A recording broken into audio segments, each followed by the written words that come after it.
how to write a C program to calculate sum of n numbers. So I have written a small step-by-step process here, which can also be called algorithms, but it is not a systematic algorithm. It is more like a rough sketch. So first thing we have to do is get user input. So how can we get user input in C programming language?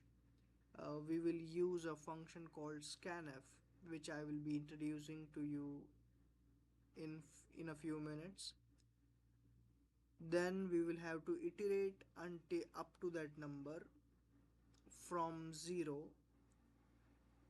and on our way of iteration we have to calculate the addition. Okay, I will explain how this algorithm works while I'm writing the code. Now just let's try to understand what is sum of n numbers mean. Okay, so sum of n numbers simply means, let me put a comment here. With double slash you put a comment in C programming language. So sum of n number simply means, let's say we have a number 5. So the sum of numbers till the 5. So what does that mean? So it's simply 1 plus 2 plus 3 plus 4 plus 5. So its sum equivalent will be 15, right? If I am good at third grade maths, this is the right answer. Okay, now let's start with our program. So it's been a long time for me coding in C programming language. So hash include s standard input output dot header files int main function. Main function is a main body where code executes, where we have our main code. We can go with a functional programming. uh, I can write a function to calculate the sum of a number, then call that function into my main function and pass the value. But that's like going round and round. First I will show you the simple way to do it. So we have to define types in C programming language. If we are using an integer, we have to mention it. It's not like Python or JavaScript, sorry. So we will be using an integer, so int n. So in this variable n, we will get user input. Then we will have another variable called sum. So this sum, we will use it to calculate the sum while doing the iteration. So let's set it to 0. So there is a reason why we set some value to 0. If we are going to use it as a if we are going to do operations on this value, but it doesn't have any predefined value, let's say.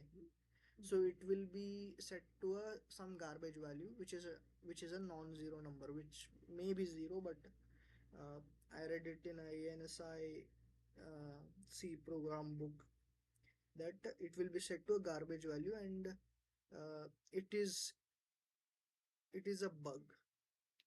So it is best practice to set a value. So I can leave it like this. Okay, then I will show you what will happen. I believe that the compiler will understand and we will get the right answer, but for best practices we will set it to 0. So let me put a comment here. Set it to 0 after test. Okay, then let's get input from the user. We will write printf function, and in double quotation we will say enter a number, and we will add a colon for design. Then we will write a scanf function, uh, double quotation, and format specifier D.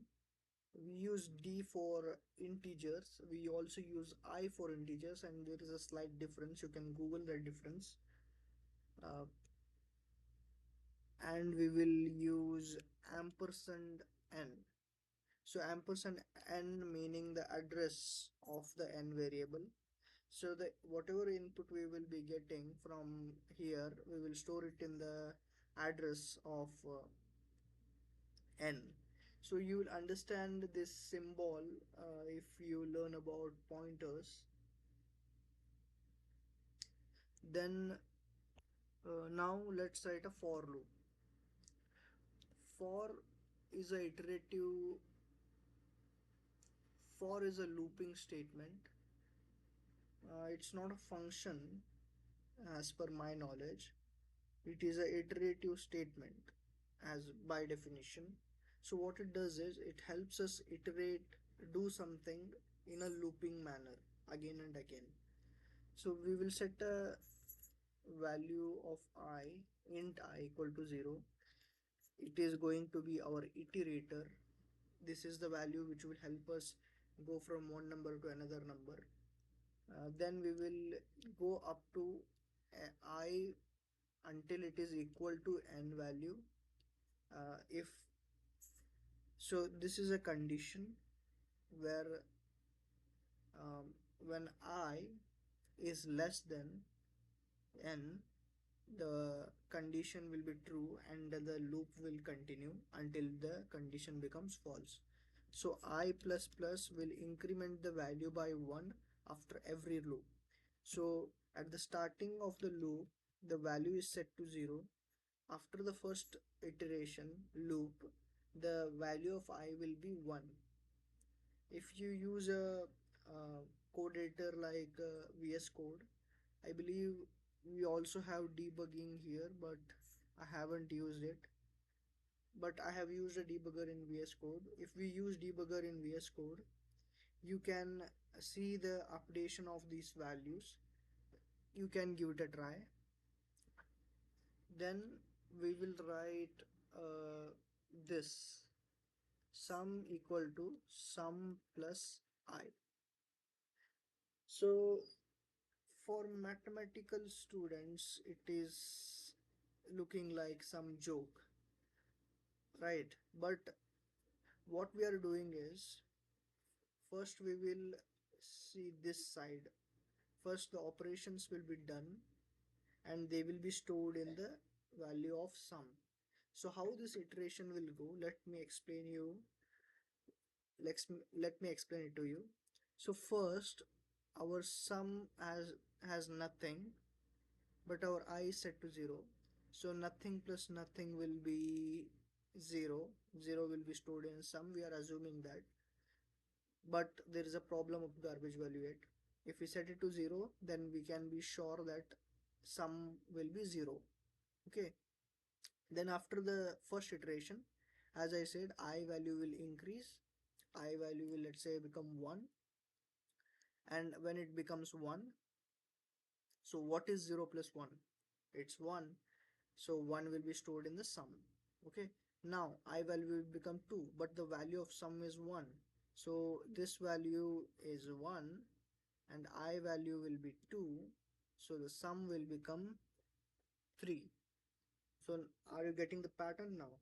So like this, it will go on adding the I value to the sum and storing it in the sum, and the updated value will be kept and use it for the next iteration.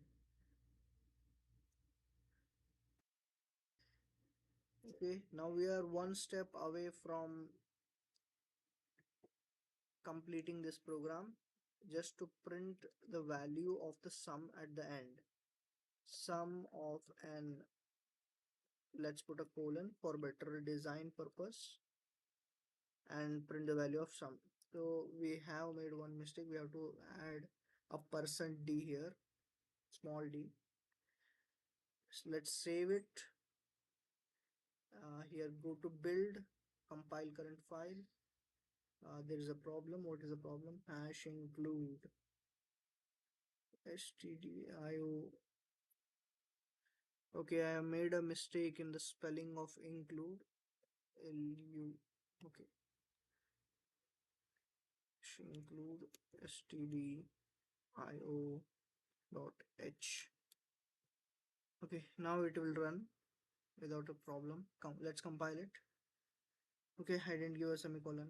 I've been doing coding in Python, so I have forgot this language. Okay, build and run.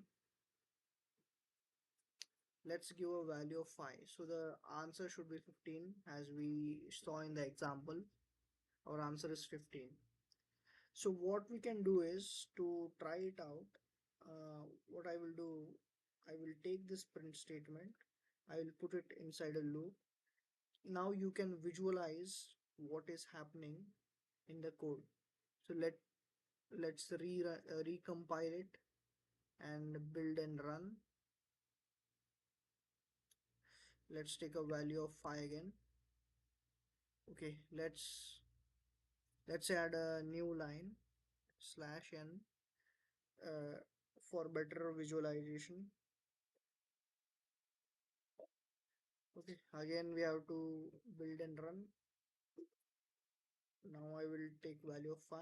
Now as you can see here, the first iteration giving us 0, second iteration giving us 1, third iteration giving us 3, fourth iteration giving us 6. So what it's doing is 0 plus 0 is 0, 0 plus 1 is 1, 1 plus 2 is 3, uh, and 3 plus 3 is 6, 6 plus 4 is 10, 4 plus 5, 10 plus 5 is 15. So this is the final answer we get. So this is how we write sum of n numbers program in C programming language. I will show you this exact program in Python as well. For that you have to subscribe and wait for my next video. In Python it will be much easier because its syntax is much simpler. C may look more cryptic than Python and much complex, but it is a very effective language. And as I said, one more thing, so it gave us the value, but it is best practice always to set it to 0. And you might ask why we are leaving the n as it is but doing assigning 0 to sum, because here at n we are getting the value from the user, but for 0 we are directly doing the arithmetic operation, so it can cause some problems. So that is all.